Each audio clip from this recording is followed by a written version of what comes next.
Picture this. Your fridge is empty, so you find yourself down at the grocery store, trying to make healthy choices. You grab a bag of mixed greens from the produce aisle and haul it home. Then, if you're anything like me, it ends up shoved to the back of your fridge until all of the really good stuff you bought is gone.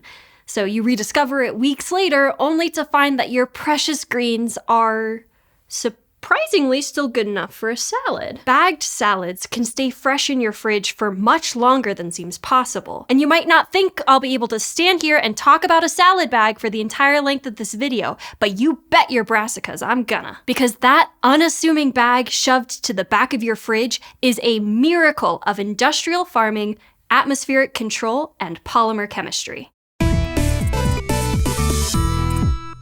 This story doesn't start in the salad bag. It starts in the refrigerator itself. In many parts of the world, refrigerators are a commonplace kitchen appliance, but it wasn't always that way. The home refrigeration revolution swept across the US in the 1940s and caught on in other parts of the world in the decades to follow. And while this was amazing for the makers of corny fridge magnets, it was also great for households. Once upon a time, a home cook would need to trek to the grocer pretty much every day for fresh ingredients. But with a fridge in the kitchen, grocery shopping was reduced to a once-a-week chore. And with that chill revolution, even delicate veggies like lettuce could be shipped from the farm to fridge and live to tell the tale. Americans across the country started eating more salad at dinner, and the execs at Big Lettuce were eager to cash in. It was simple enough to ship an entire head of lettuce to grocery stores, but pre-chopped leaves were a different story. It was clear that consumers wanted salad, not just lettuce, so if they could figure out how to keep cut greens fresh,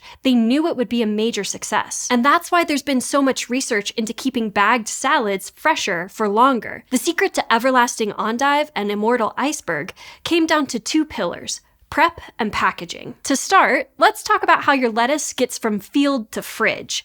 It's harvested either by hand or with a big machine, and then immediately cooled down. These days, most leafy greens are vacuum cooled. Essentially, you suck most of the air out of the lettuce-filled chamber, which causes water to evaporate really fast, which sucks heat from the produce as it dries. This first step is crucial because the bacteria and fungi that live on the surface of the veggies become sluggish in the cold, making them way worse at eating and reproducing. Most of those microbes aren't long for this world, though, because next the leaves take a series of baths. Leafy greens get washed in a mixture of water and acids, which do a great job at killing most of the bacteria the veggies picked up from the machinery.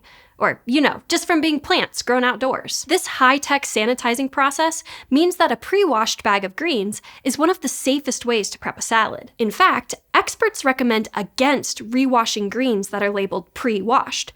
It's more likely for something icky to be growing on surfaces in your kitchen than in that factory-sealed bag, so washing them again introduces a new risk of contamination. After they emerge from their bath and get all dried off, the leaves will meet the other half of the long-lived lettuce equation, the packaging. But before these greens get to our table, here's a quick ad break.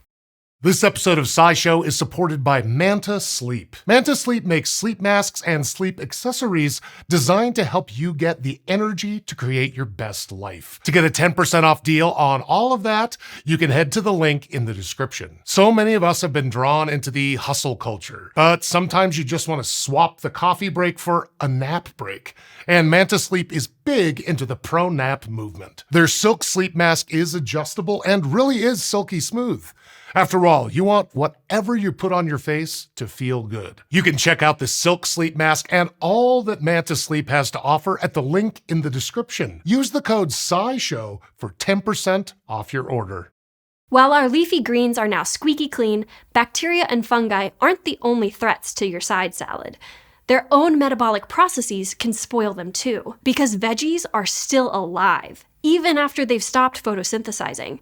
Once they've been plucked, they start to consume their stored-up nutrients, and as they do so, they respire, inhaling oxygen and exhaling carbon dioxide. If you can slow down their breathing, then you can delay the decay, because if they can't breathe, they can't break down those nutrients, leaving them in a kind of stasis. So the key to a longer lifespan is less breathing. at least for lettuce. You can make that happen with a perfectly designed atmosphere. And no, I don't mean by playing some smooth jazz. I'm talking about the atmosphere as in the gases in the air. Because every piece of produce respires at its own rate, finding that perfect atmosphere takes a lot of experimentation. But it's worth it, because when coupled with cold, a controlled environment significantly slows produce metabolism, essentially putting it in suspended animation. They start by tweaking the oxygen. Most storage warehouses contain a very low amount of oxygen, as low as 2% for lettuces. For reference, normal air is about 21% oxygen. However, too little oxygen might cause the produce to ferment, and high levels of carbon dioxide can cause a slew of other issues. So they tweak the levels of O2 and CO2, leaving mainly nitrogen behind.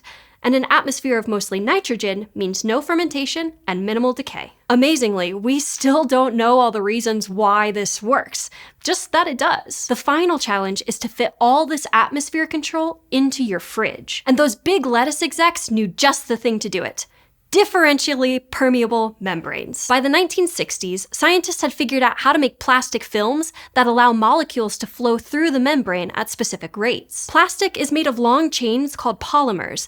They overlap to form a material that looks continuous, but on a microscale has tons of tiny gaps between the cross-linked polymer chains. Those holes can be just the right size for smaller molecules to squeeze through, like oxygen or carbon dioxide. If the concentration of a gas is greater on one side of the membrane, it will cause those gas molecules to diffuse across it from higher to lower concentration to even it out. So if you package lettuce inside these special films, you can control the flows of oxygen and carbon dioxide. As veggies use up the oxygen in the bag, then oxygen from the outside atmosphere can diffuse in. And then as the veggies exhale carbon dioxide, that excess CO2 diffuses across the membrane out of the bag. The only thing left to do is tune those rates to perfectly suit the produce you need to package. The first commercial salad bag had 5 layers: a middle layer with the labels, 2 layers to control O2 and CO2, and 2 outer layers to seal everything together. It hit grocery store shelves in 1989, and salad bags have only improved since. Newer films can use fewer layers of plastic to do the same job,